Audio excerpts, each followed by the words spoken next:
देखो डॉक्टर इसरार रहमतुल्लाह अलैह की जो पेशगोइयां हैं, ये पेशगोइयां एक अंदाजा होती हैं, सही भी हो सकती हैं, गलत भी हो सकती हैं। इन पर ऐसे ईमान मत लेके आओ जैसे हम कुरान और सुन्नत पे ईमान लाते हैं। मैं भी एक अंदाजे से बात कर सकता हूँ कि ये हो जाएगा, लेकिन वो नहीं होता। बाज दफा हो भी जाता है, बाज दफा नहीं भी होता। तो बाज बातें डॉक्टर इसरार ने की थी, वो नहीं हुई पूरी। वो उन्होंने की थी लेकिन नहीं हुई पूरी। बाज की है जो हो गई पूरी। तो इंसान को इंसान रहने दो, इसको पैगंबर बना के, ऐसा बुजुर्ग बना के कि वो पेशगोइयां कर रहे होती चली आ रही हैं, ये मत करो ये काम। लोग कहते हैं वो तो हदीसों से पेशगोइयां कर रहे हैं। हदीस से पेशगोई मुमकिन ही नहीं है, क्योंकि हदीसों में किसी चीज का टाइम मेंशन नहीं किया गया है। और ये मैं अपनी तरफ से नहीं कह रहा, ये पहले लिख चुके हैं उलमा और मुहद्दिसीन। चूंकि तारीख में देखा है उलमा मुहद्दिसीन ने कि हदीसों से लोग ताने बाने मिला के एक प्रिडिक्शन करते हैं, एक पेशगोई करते हैं, और फिर उसके हिसाब से माहौल बनाना शुरू कर देते हैं। हालांकि हदीस में उसका वो टाइम मेंशन नहीं होता। और फिर या तो उसके नाम पे कोई फसाद फैला देते हैं, या फिर सादा लोग जब देखते हैं कि ये होने वाला था लेकिन हुआ नहीं, तो उनका हदीसों से ईमान उड़ जाता है। तो इसलिए जो भी इस तरह के स्कॉलर्स गुजरे हैं, ये हैं स्कॉलर्स ही। इनकी बात को पत्थर पे लकीर समझ लेना। इसकी मिसाल ऐसे जैसे डॉक्टर इसरार ने पेशगोई की थी कि ग्रेटेस्ट इसराइल बनेगा, जो पूरा मक्का मदीना और ये सब चीजें, ये सब इसराइल में दाखिल हो जाएंगे। उनकी नीयत पे हमें कोई शुबा नहीं है, उन्होंने अच्छी नीयत से ही कहा, लेकिन ये बात गलत है। अगर आपने मान लिया ना कि ग्रेटेस्ट इसराइल बनेगा, तो ये उम्मीद की बात है या मायूसी की बात है? मायूसी। इसका मतलब फिर वो छोड़ दें, जो वहां मुजाहमत कर रहे हैं वो छोड़ दें मुजाहमत। जब बनेगा तो क्या जरूरत है करने की फिर? तो डॉक्टर इसरार साहब की नीयत अपनी जगह, लेकिन इंशाल्लाह नहीं बनेगा, किसी का बाप भी नहीं बनने देगा उनको। ये स्टाइल होना चाहिए। कैसे बनेगा भाई? आपके मकान पे किसी ने धमकी दी कि मैं कब्जा करूंगा, तो पहला रिप्लाई आपका क्या होगा? तेरे बाप में दम में तो करके दिखा। लड़ना तो बाद में है जाके है, केस वेस तो बाद में निपटेंगे बैठ के।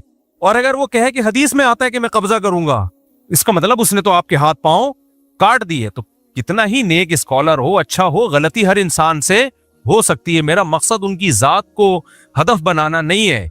मेरा मकसद सिर्फ और सिर्फ ये बताना है कि हदीसों में किसी चीज को मेंशन नहीं किया गया टाइम को। इसलिए उलमा पहले ये सब हदीसों को एक्सप्लेन कर चुके हैं कि हदीसों में दो तरह की हदीसें मिलती हैं हमें।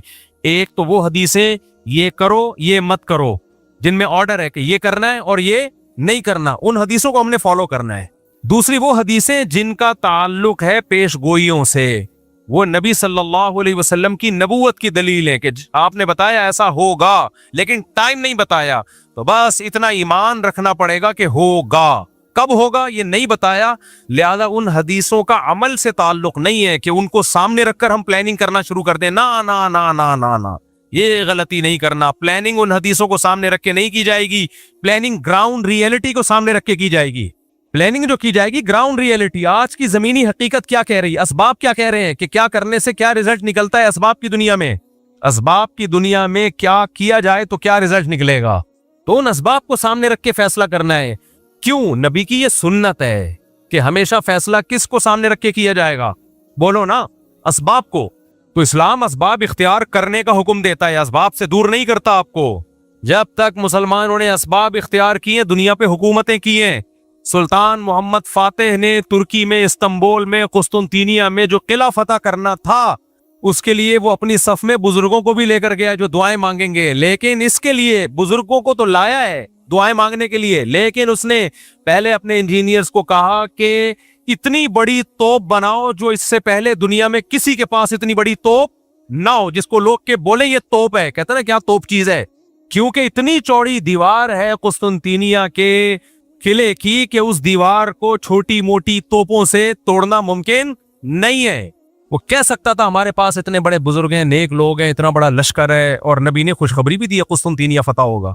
आपने फरमाया सबसे बेहतरीन लश्कर वो होगा जो कुस्तुनतीनिया फतह करेगा। ये तो बता दिया आपने, लेकिन क्या मतलब बस हम चले जाएं फतह करने? क्यों? नबी ने कहा होगा फतह। भाई नबी ने डेट नहीं बताई है कि मोहम्मद फातिह के हाथ पे होगा या इससे पहले किसी के हाथ पे होगा। उसके हाथ पे होगा जो असबाब इख्तियार करेगा। 700 साल के बाद जाके ये पेशगोई पूरी हुई है नबी की। 700 साल पहले भी हमले हुए, नाकाम। क्यों? दुश्मन ज्यादा ताकतवर था। اور جو اٹیک کرنے والے وہ دشمن کے مقابلے میں کمزور، حالانکہ نیک تھے، صحابہ، تابعین، تبع تابعین، انہوں بھی حملے کیے ہیں۔ حضرت ابو ایوب انصاری کی قبر ہے وہاں قسطنطینیہ میں دیکھ کے آیا ہوں۔ لیکن کیا بھائی، دنیا دارالاسباب ہے، صحابہ نے کوششیں کی اپنے لحاظ سے، جو وسائل اختیار کر سکتے تھے کیے، نہیں ہوا فتح۔ سلطان محمد فاتح نے کہا کیوں نہیں ہو رہا، اس قلعے کی ایسی کی، اتنی چوڑی دیواریں ہیں نا اس قلعے کی، اس دیوار کی جو استنبول کے گرد انہوں نے کھینچی تھی رومیوں نے، یا تو یہ عیسائیوں نے تھی یا عیسائیوں سے پہلے حکومت تھی فارس کی، ایرانیوں کی، جو مجوسی تھے، آگ پرست تھے۔ اب اس میں دونوں قول ملتے ہیں ہمیں، مجھے پوری تحقیق نہیں ہے کہ یا تو یہ مجوسیوں نے بنائی تھی پہلے آگ پرست، دو ہی بڑی سپر پاور گزری ہے نا بھائی، ایک ایرانیوں کی گزری ہے اور ایک مسیحی، اس سے پہلے تو یہودیوں کی تھی۔ دیکھو پہلے یہودیوں نے دنیا میں حکومت کی ہے سلیمان اور داؤد علیہ السلام کے دور میں، ہر جگہ کس کی تہذیب نظر آتی تھی؟ یہودیوں کی۔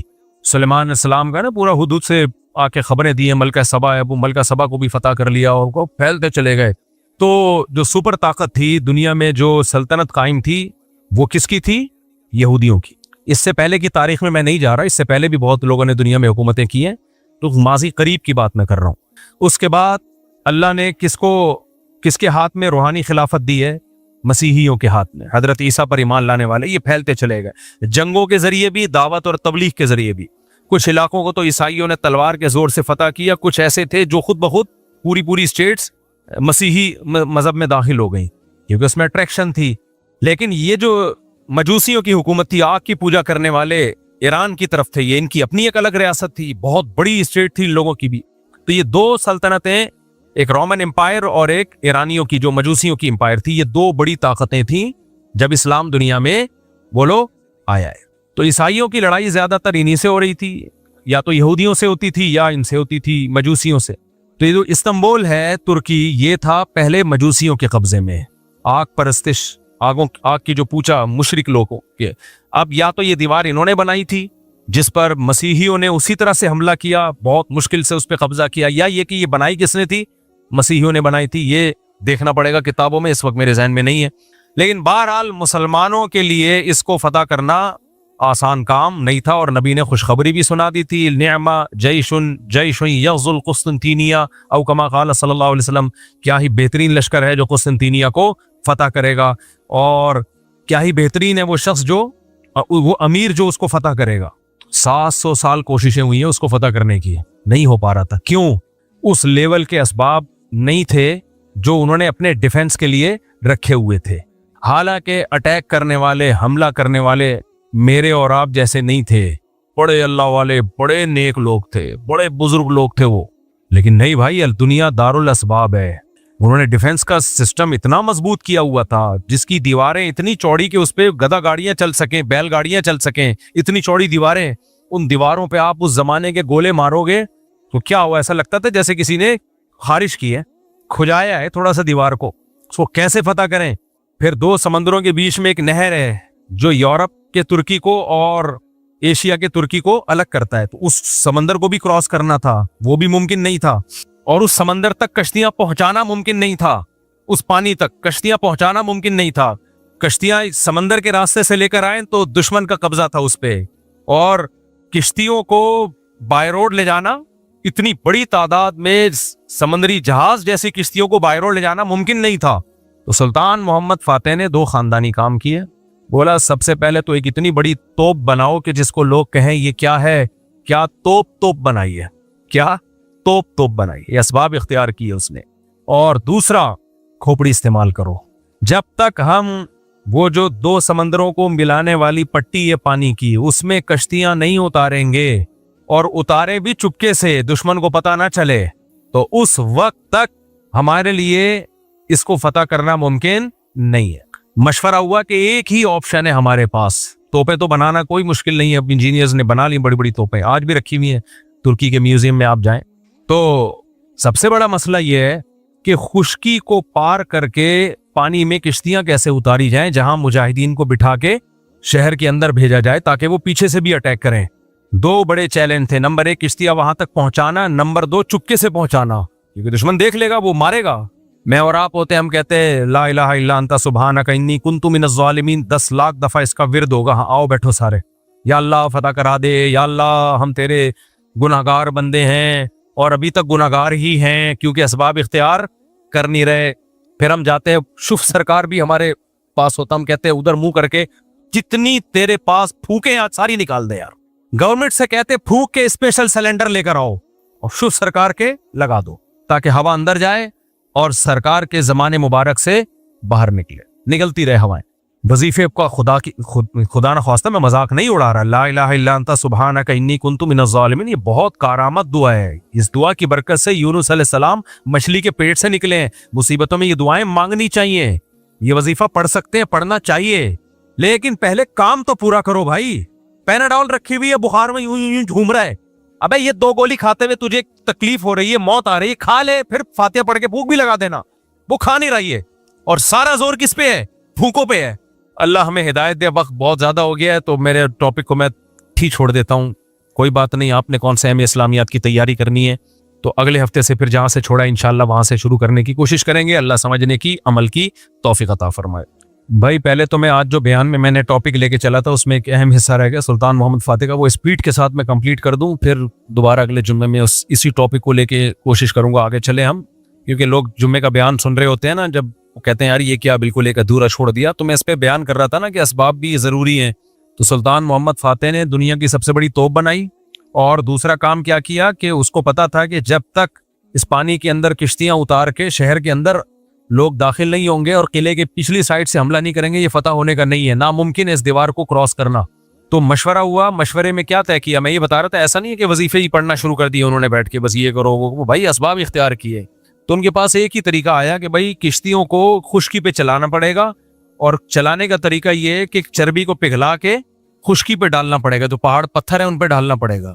तो जितने जानवर हैं सब ज़बा कर दिए बहुत बड़ी तादाद में, और ये काम करना है रातों रात के सुबह तक, रात को किसी को खबर ना हो कि हम क्या कर रहे हैं।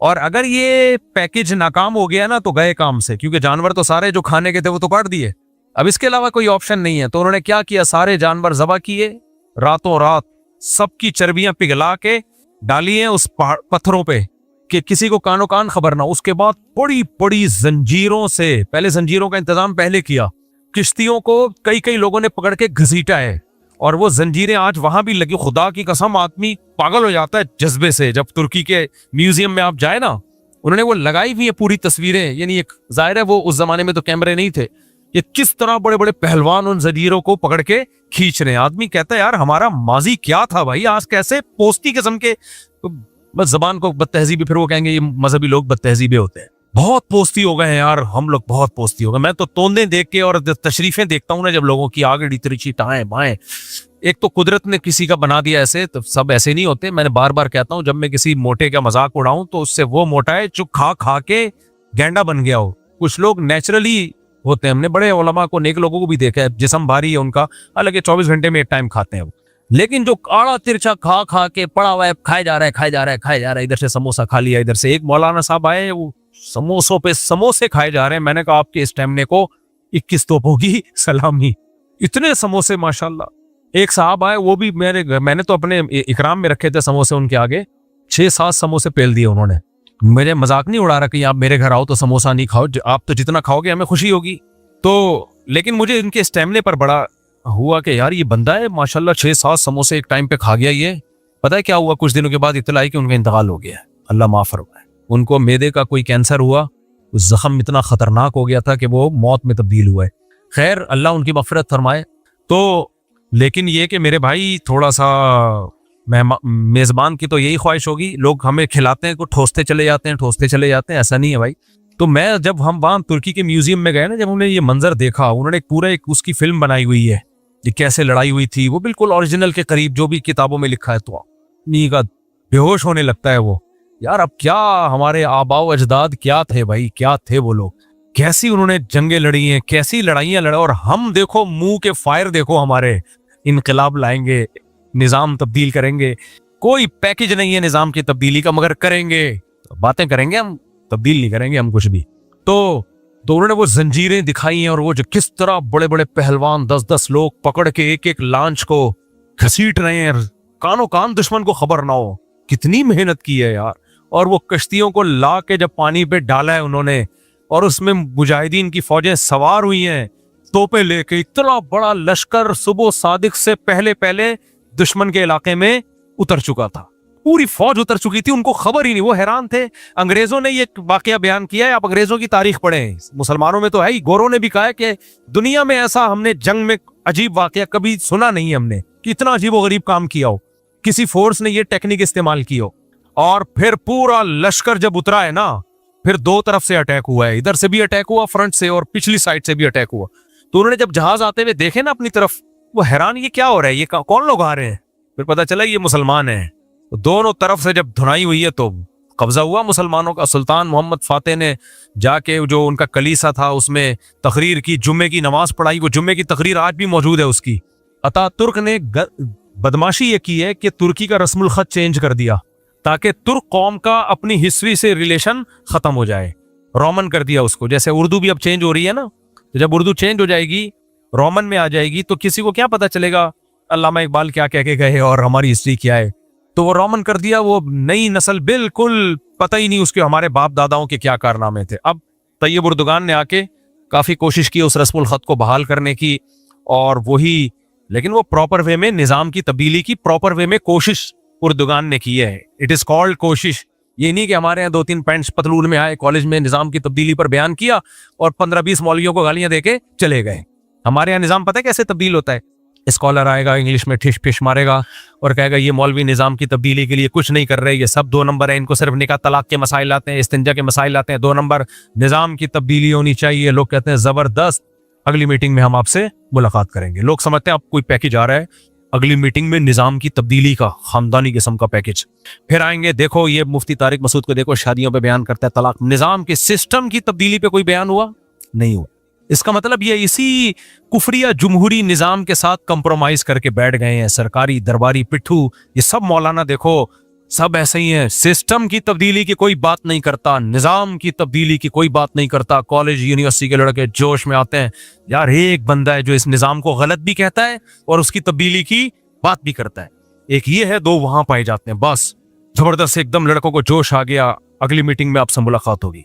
अगली मीटिंग में देखो इस मौलवी का फिर बयान आ गया, इस्तिंजे के तरीके बता रहे हैं, नमाज में सद्दा साहब के निजाम की तब्दीली की कोई बात। मैं काफी दिनों से सुन रहा हूं, मैंने कहा शायद ये कोई तब्दीली का तरीका बताएंगे। भाई हमें तो 6 साल हो गए तब्दीली की बात ही कर रहे हैं तो मेरे भाई ये मुंह के फायर हैं, कुछ भी नहीं है। पैकेज वो है, जामे तो रशीद ने जब निजाम की तब्दीली की कोशिश की है ना, तो ये नहीं कि सुबह उठ दिया। तो पहले मुफ्ती अब्दुल रहीम साहब ने टीमें बना के मुख्तलिफ मुल्कों में भेजी हैं। 20 साल पहले मुझे याद है जामे तो रशीद का वफद तुर्की गया था और तैयब उर्दुगान की तहरीक को पढ़ने के लिए कि इन्होंने किस तरह से तहरीक चलाई है, इस्लामाइजेशन की क्या कोशिश की है। उसके बाद मुख्तलिफ तहरीकों को पढ़ के उनको देख के एक निजाम की तब्दीली का एक पैकेज लेकर आया है जामे तो रशीद। आप दूसरा पैकेज ले आओ, वो कोई कुरान में थोड़ी लिखा हुआ पैकेज है, कोई भी लाए, लेकिन लाए तो ना, मैं ये कर दूंगा, हम यूं कर देंगे, हम यूं कर देंगे, इनकलाब लाएंगे। क्या कैसे लाओगे? तो पैकेज वैकेज किसी के पास नहीं है। तो इसलिए मैं कह रहा हूँ अब जाके जैसे वो ये बैठे बैठे 4 शादियां करूंगा मैं, कैसे करेगा? शादी दफ्तर वालों से राब्ता करेगा या किसी के बेवा होने का इंतजार करेगा या ऑर्डर पे किसी को बेवा बनाएगा, क्या करेगा? कुछ लोग ऐसे भी हैं कि वो बेवा होने का इंतजार कर रहे हैं। मैं कहूँ यार किसी को बेवा होने का तू इंतजार में, ये गलत तरीका है कि नहीं? खैर ये तो ज्यादा हो गई, लेकिन बातें करने पर हुकूमत की तरफ से भी कोई पाबंदी नहीं है, फेंकते रहो। तो जब भी कोई बात किया करे ना, उससे बोले कोई सूटेबल तरीका आपके पास है तो वो काइंडली पेश करें आप, जब तक नहीं है तो जो है फिलहाल उस पर गुजारा करें। तो हाँ खैर, सुल्तान मोहम्मद फातेह ने क्या किया, वो पूरी फौजें ले जा के जब दबा के हमला हुआ है ना, फिर जो इस्लाम आया है तुर्की में, तुर्कों की जो खिलाफत कायम हुई है 350-400 साल तक, बल्कि 600 साल तक चली है, वो दुनिया पे हमारी हुकूमत थी भाई। तो असबाब इख्तियार किए हैं, हवाई मुंह के फायर नहीं माने थे उन्होंने। तो पढ़े लिखे लोग थे उनके पास, इंजीनियर्स भी थे उनके पास, साइंटिस्ट भी थे, बुजुर्ग भी थे। सुल्तान मोहम्मद फातेह अपनी फौज में 2-4 बुजुर्ग भी रखता था कि यार इनकी दुआओं से भी अल्लाह की मदद आएगी। मादा परस नहीं था वो। जब तुर्की में अटैक के लिए गया है ना वो, तो बड़े बुजुर्गों को उसने बुलाया कि आपका हमारी फौज में रहना जरूरी है, आप सिर्फ मुसल्ला बिछा के दुआएं मांगोगे। लेकिन दूसरी तरफ इंजीनियर्स भी हैं, प्लानिंग भी है, सब कुछ है। हमारे यहाँ क्या है, फायरिंग है। मेरा भांजा है छोटा सा ना, बल्कि भांजे का बच्चा। हमारे यहाँ चूंकि खानदान में जल्दी शादियां होती है ना बच्चियों की, तो हम बहुत जल्दी नाने दादे बन जाते हैं। मेरी भांजियों की शादियां बहुत जल्दी हुई तो उनके भी बच्चे हैं, तो मैं उनका नाना ही लगा, क्या ख्याल है? तो मेरा पोता समझ, नवासा समझ लो आप, इतना सा है। तो वो हर वक्त पता है क्या करता है, जब भी उसके घर में जाओ, उसको अब्बा ने उसको बंदूकें दिलाई हुई हैं वो पानी वाली ना, और वो कुछ उसने कोई वीडियो देख ली फौजियों की लड़ाई वाली, बच्चे जो देखते हैं ना सारा दिन वही करते हैं, तो कार्टून उन्होंने देख लिए कोई फौजियों की लड़ाई वाले ना, तो सारा दिन हर वक्त चियाओ चियाओ ये करता रहेगा बैठ के, फिर आएगा यूं करके सलूट मारेगा जब भी जाओ ना घर में, फिर बंदूक उठाएगा चियाओ